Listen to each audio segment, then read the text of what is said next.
The legal profession is one that is hugely dominated by men, especially in the area of maritime law. Reaching the zenith of one's career is no mean feat, especially for a woman who finds herself in a man's world. And that is the story of Mrs. Jean Chiazor Anishere, Senior Advocate of Nigeria. She is the principal counsel of Jean Chiazor and Co., Ofianyi Chambers. She has over 36 years in practice, and she currently sits as the Continental President of Women in Maritime Africa, WIMA. She was also president of Women in Shipping and Trading Association, Western Nigeria, from 2011 to 2015. In this exclusive interview, she takes us through her career path in a field she never considered, but rose through the ranks, overcoming challenges, reaching the pinnacle of her career. She is indeed a role model to be emulated. The turn to law was a U-turn that was orchestrated by my dad of blessed memory. He was the one that wanted to be a lawyer, but his parents couldn't afford to send him to university at that time. He was only able to finish at the secondary school, St. Patrick's College in Asaba. So he saw in me, I think, that this must be the lawyer. I want my daughter to be a lawyer, being, his choice girl. And bingo, I was actually admitted JAM, never read law. My JAM was medicine. And my first step was at the University of Benin, for the preliminary class in science. But my dad suddenly made a U-turn for me. His best friend then was the Vice Chancellor of the University of Nigeria, Nsukka. Then the Vice Chancellor, Professor Frank Ndili. But they were both in St. Patrick's College in Asaba.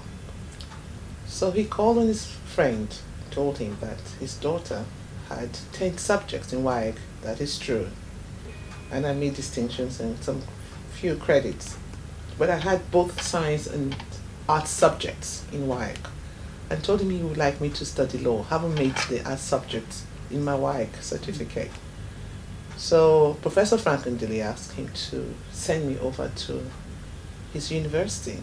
And with those qualifications in my WAEC, although I wasn't admitted by JAM to study law, the gentleman turned my course around and I found myself studying law at the University of Nigeria in Oka campus. I have no regrets though.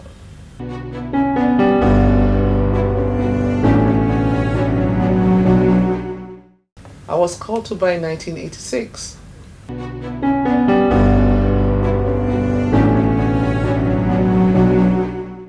I love schools debates. Don't forget again, the courtroom drama. And English language is a language I adore, and I love to show off in it. So, being cloaked in the wig and gown, and standing in the courtroom before the judge, or the judges if they're appellate courts, before an array of colleagues, lawyers, and probably the audience, the clients. To me, it was showtime. It was showtime. And showtime, that is, I must know my cases at my fingertips. I don't like to read the scripts. I would have done my study very well back in Chambers. More like Psalm 23, if everybody knows if you're a Christian, the Lord is my shepherd, we should just sing it. So, to me, I was always ready with my cases. I still am. And ready to stand in court without reading my scripts and to present my cases to the best of my ability and my knowledge. I enjoy it.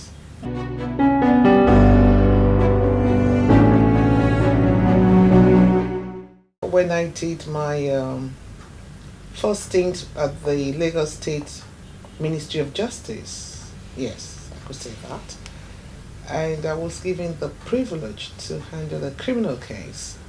I didn't start off with maritime. Yes, I was in the office of the Director of Public Prosecutions, the DPP then. I was given the privilege to handle the maritime case against a very popular Lagos Garage Tout. Yemise was his name. I can't remember his surname, but he was popularly known as Yemo. He was a garage tout, not an armed robber.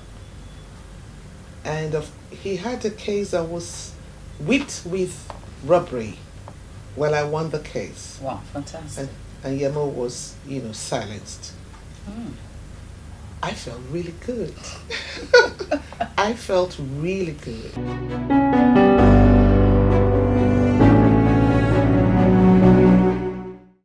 Oh, that was when I joined the firm of Olisa Bakoba and Associates, as they were known then. Now it's known as OAL. When I joined his law firm in 1994, it was known as Olisa Bakoba and Associates. I was his managing solicitor, more like head of chambers. That was where I took up the interest in maritime law and practice.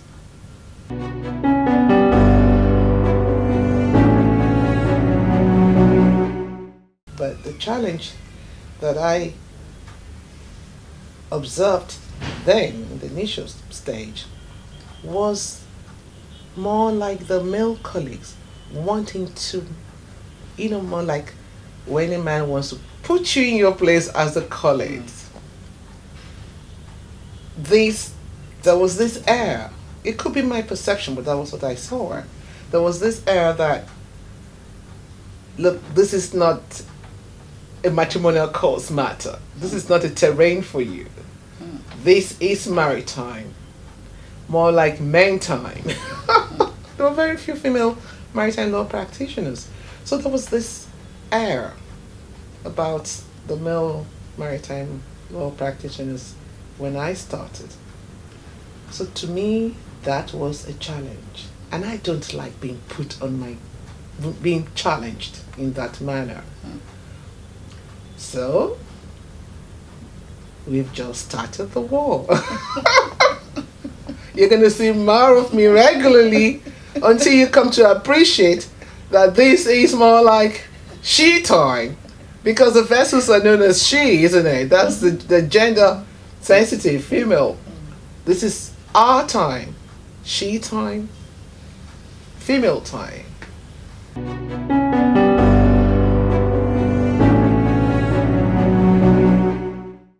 Very few indeed. As a matter of fact, MySet 2020, we were the largest number of senior advocates since the inception of the creation of the Senior Advocate of Nigeria in our country. Wow. Yes. Over 200 of us applied for the Silk, 72 were sworn in. It's the largest ever. Wow. We've never had 50, how much more 72? So MySet is a record-breaking set. Now come down to the gender parity. Out of the 72 senior advocates sworn in 2020, only 4 are females.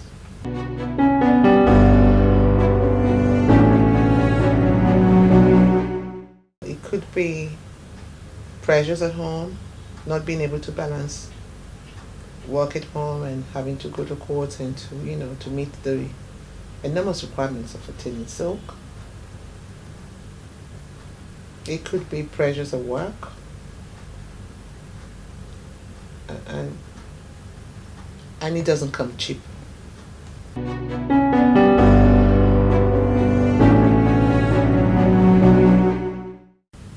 Attaining the silk, you really have to work very hard. Now, I'm not trying to discourage my gender, particularly, from attaining the silk. No, on the contrary, I'll be so excited. The requirements to attaining silk in my time, 2020, because I was decorated, sworn in last year, December 14, 2020. Now the onerous requirement of attaining silk in 2020, my time, entail my having to have excelled in at least 12 high court matters 12 High Court matters, singularly handled by me, solely handled by me, let me put it that way. That is, those cases were not partly done by me. The cases that I saw through from the beginning, as we say in court, from when you initiate the action by filing the writ of summons, if you're the claimant or the plaintiff, to when you address the court in your final written address until when judgment is delivered. And where you're the defendant, from where you file your statement of defense, if you're the defense counsel, where you file the statement of defense to when you address the court in defending your case until when judgment was delivered. Minimum of 12. And these 12 cases must be within a pace of 10 years. But the requirements that you find onerous will be when you are told to show how you have actually contributed to the growth and the mission statement of the Nigerian Bar Association. So that means you have to be very active in your bar. So for me, I was lucky. I'm an author of maritime law books and have donated my books free of charge to my chapter, Lagos chapter of the Nigerian Bar Association. I've also participated in assisting the less privileged. So that is also important, and pro bono cases. There is a legal aid institute, so we have to get cases from them, and you do them free of charge.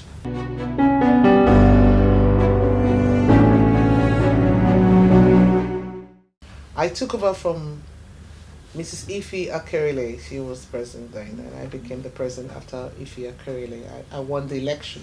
It wasn't another giveaway. You have to go through an election. And I became the president of Western Nigeria in the 20s, I think 2006 thereabout. And I served Western Nigeria for 2 terms. I had the uphill task of being returned to serve another term. So that means I was president for 4 years. What were our achievements? They're not solely my achievements, because I simply led a group of formidable ladies who were my executives, and together we achieved what you're asking, which is not my sole achievement. We were able to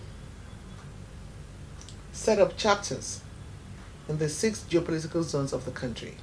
That was the first time Western Nigeria was going to do that. So our tenure started that. So we had Wista Uyo, Wista in Port Harcourt, Wista in Aba. Of course, we always had the Lagos chapter. We had in Jos, Uyo, Port Harcourt, Aba, Jos, and then the Lagos is there. And the 6th one I can't remember. Abuja? Abuja, thank you, the federal capital. And again, in our tenure, for the very first time, we took Western Nigeria to the front burner in terms of international recognition. So we took a challenge and said, we will showcase Nigeria through the eyes of Lagos State. We got the support of Lagos State government. We put a fat brochure together. Our girls were excited. We met in Paris. We won the bid to showcase our country, that Nigeria is bidding to host the World Western International at the next AGM. It was huge. The chairperson of Luluk, our friend and auntie, Chinwe Ezenwasefo Ezenwamisis, in her generous nature, donated hundreds of those cloth makeup bags then the wear. She had just those 3 in 1. We had them, and it was fantastic. We were ready. Sadly, the day we made the presentation for Nigeria was the day that Boko Haram got in and killed some students in the hostel. And of course, anything Nigeria that is negative, CNN will be ready to splash. I was in my hotel room, I was having a breakfast rather, in the dining, when it was flashed on news. 30 minutes after then was when we were going to present Nigeria. And so you can imagine, we lost the beat. It was sad. Because of hard work. But with all that hard work, it was sad. But that hard work earned us some visibility, even at the federal government level. At some point, I was invited by SSS. They wanted to know if we were registered. They heard about it. They wanted to know, are these women trying to use this body to make money, or what are they trying to do? Bring the world here. I was invited by SSS. But we're registered. We've always been registered since 1994. Other very notable achievements is the many series of trainings that we had in my time, which we documented into Western Nigeria lecture series. We had 6 books. We also introduced the magazine to be magazine proper and not a newsletter. We inherited newsletters when I came on board, but we moved it up to magazines. And we thought that the presidents of this great association, known as Western Nigeria, had worked and put in their all and their time in ensuring the sustainability of this great association, the growth, and meeting the ideals, the laurels and the ideals of the international body. So how do we appreciate the presidents who head the executives and this association? And so we came up with the idea of having to flash their beautiful faces on the cover of the magazines. They loved it. The girls loved it. And that was how we started. We started from the very first president. Notwithstanding that, I was the sitting president then. We started from the founder, Mrs. Grace Obiozor, who wasn't the president.